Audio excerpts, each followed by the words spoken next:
Assalamualaikum, Syafiq Amin di sini untuk kongsi syukran episod yang ke apa ya lah nak cakap kat episod lagi .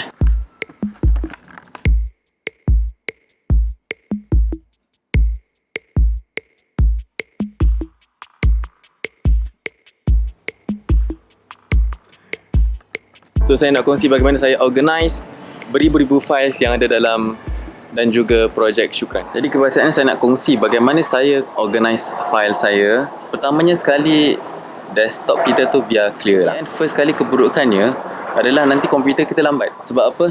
Dia nak start, dia akan access the desktop dulu. Dia akan open up, start up dengan all the files yang ada kat desktop. Itu yang buatkan kita punya start lambat.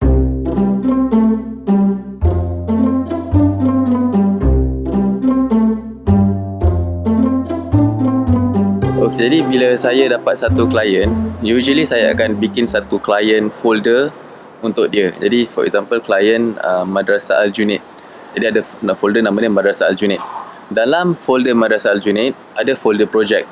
Jadi saya akan susun each project yang diorang kasih in one folder. Dalam each project akan ada 5 jenis folder yang saya susun supaya memudahkan untuk mencari. Pertama, folder business. Folder business adalah folder yang kita letak.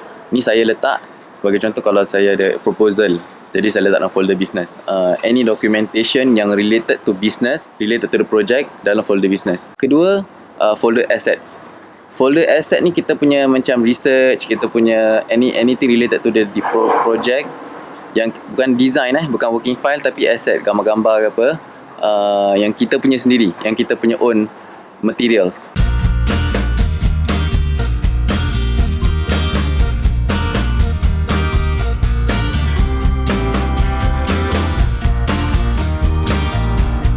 Ketiga, folder client input.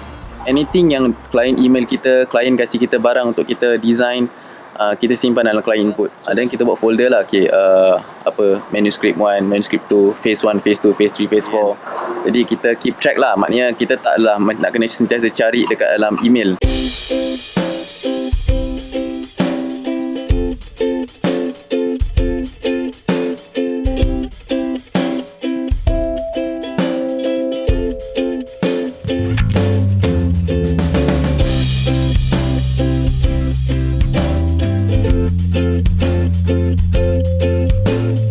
Folder keempat, folder design.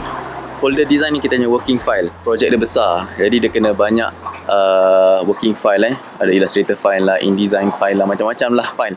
Dan bila kita dah habis kerja, kita nak export, dan kita kena ada satu folder namanya production.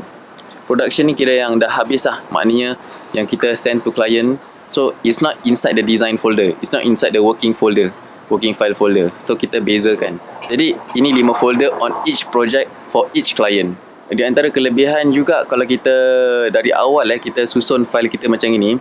Jadi bila kita expand kita punya company, kita melibatkan orang lain, collaboration, ada sistem lah.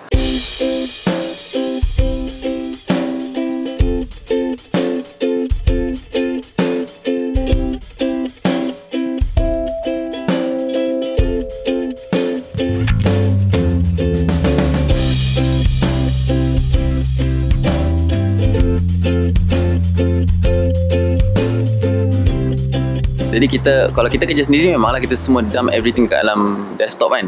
Tapi kalau kita share folder, kita ada Dropbox, then how kita nak kena organize the Dropbox supaya kita punya teammate, collaborator kita semua understand how the system work. So ni pun hasil daripada research beberapa productivity designer yang ada kat luar. Yalah, banyak benefits lah kita kalau kita organize files kat komputer. Sekian itu saja, jumpa lagi.